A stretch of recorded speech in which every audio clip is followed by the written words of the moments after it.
Welcome back. If you've just joined us, you're watching the news at 10 on Channels Television, coming to you live from Lagos and Abuja. Reminder of our top stories. The President gives 17 successor companies June deadline to stabilize electricity supply in the country.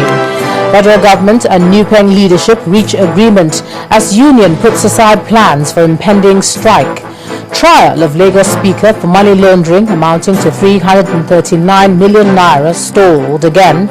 And United Nations records progress as first consignment of chemical weapons leave Syria.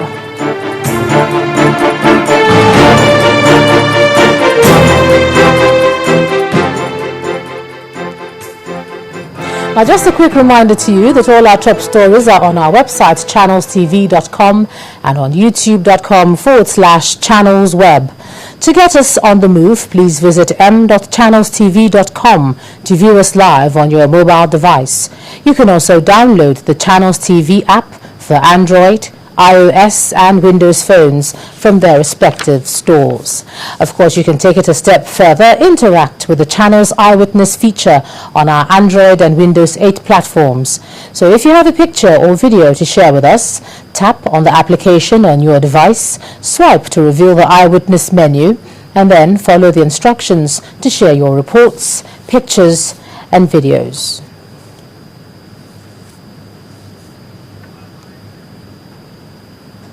The Nigeria Police Force says it will step up strategies against criminals and terrorist activities in 2014 to ensure that lives and property of Nigerians are secure.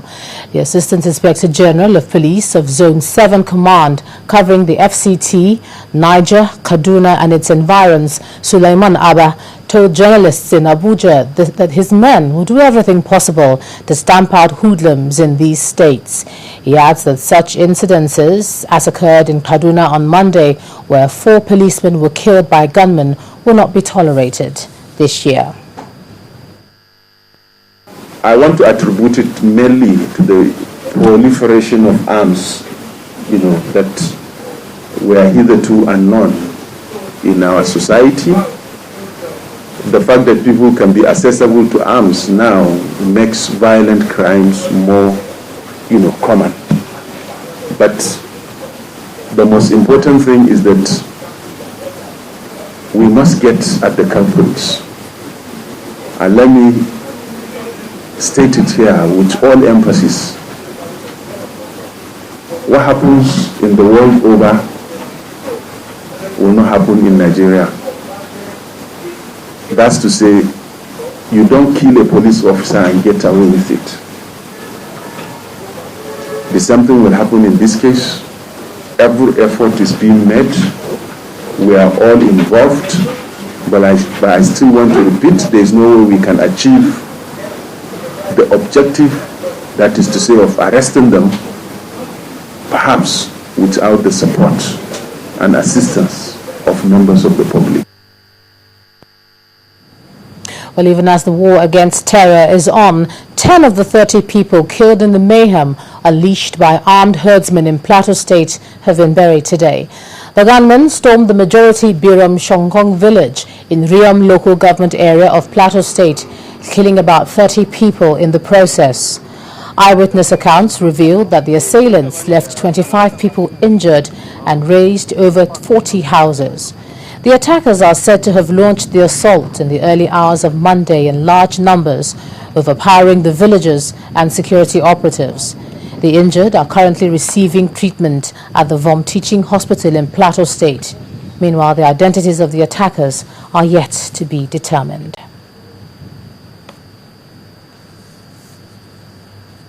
Away from security matters now, a Lagos-based legal practitioner, Mr. Festus Keyamo, has written to President Goodluck Jonathan, urging him to obey a federal high court judgment with respect to the appointment of service chiefs. The letter was also addressed to the Senate President and the Speaker of the House of Representatives. In the letter, Mr. Keyamo recalled that on July the 1st, 2013, he obtained a judgment from the court sitting in Abuja, which declared that the appointments of the Chief of Air Staff, the Chief of Army Staff, and that of the Chief of Naval Staff were done without the approval of both the Senate and the House of Representatives. These appointments, the court held, were contrary to Section 18, subsection 1 and 2 of the Armed Forces Act of Nigeria 2004. Mr. Keyamo noted that no appeal had been filed to challenge the judgment. He therefore wants the president to uphold the rule of law and not give Nigerians the impression that the military is still above the law. He has therefore issued a 14-day ultimatum to the president, the Senate president, and the speaker to act and enforce the compliance of the judgment, failing which he would go back to the court to compel compliance. Well, Governor Tanko Al-Makura of Nasarawa State has charged the management of the state-owned tertiary institutions to ensure full implementation of the white paper of the visitation panels to the institutions. Governor Al-Makura gave the directive at the inauguration of the governing councils for the Nasarawa State University, KEFI, the State Polytechnic, and the State College of Education in Lafia, the state capital.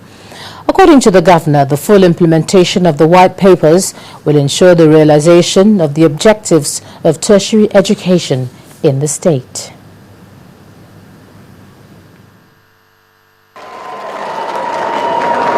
This gathering can be mistaken for a political rally, but these people have gathered at the Lafia City Center to witness the swearing-in of chairmen and members of governing councils of agencies under the Nasarawa state government.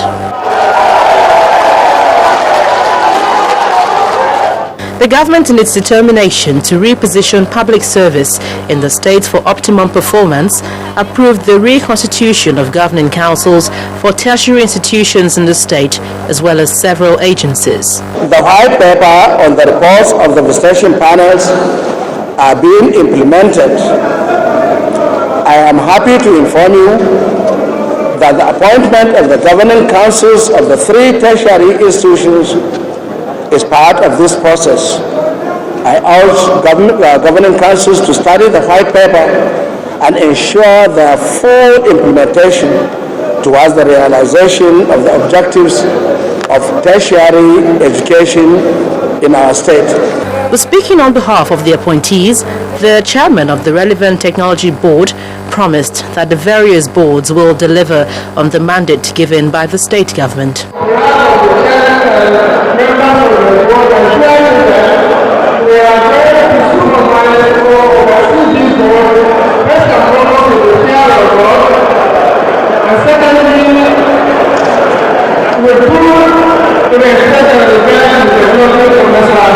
Besides the management board of the 3 tertiary institutions in the state, other agencies that got substantive management board include the Nasarawa Broadcasting Service, the Nasarawa Investments and Property Development Company, and the Nasarawa State Water Board.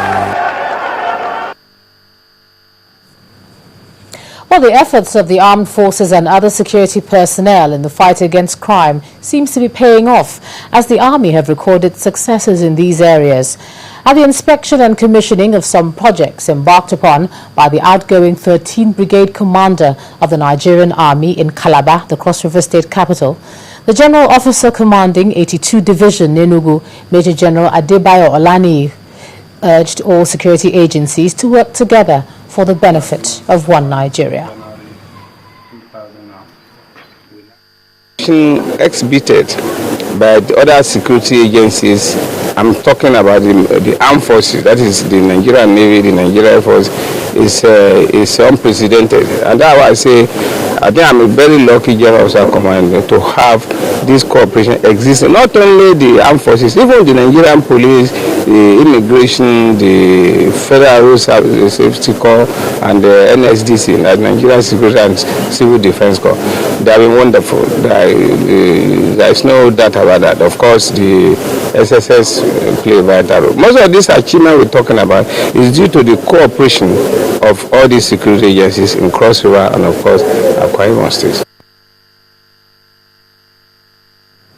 To some more legal matters, now the trial of the Speaker of the Lagos State House of Assembly, Honorable Adeyemi Ikuforiji, was today stalled by a change of counsel.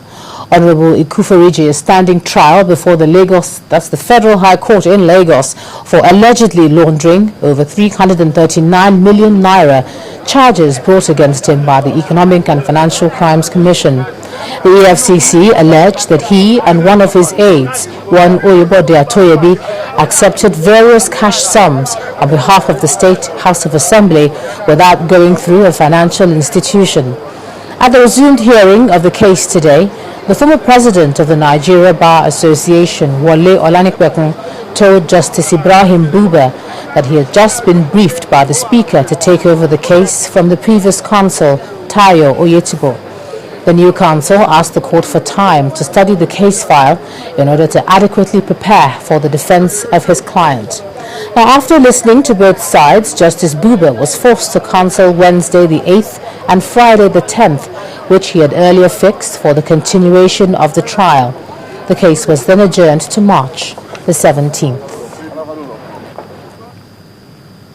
Well, staying with what the lawyers are saying, a senior advocate of Nigeria, Robert Clark, has taken a swipe at principal officers of President Goodluck Jonathan.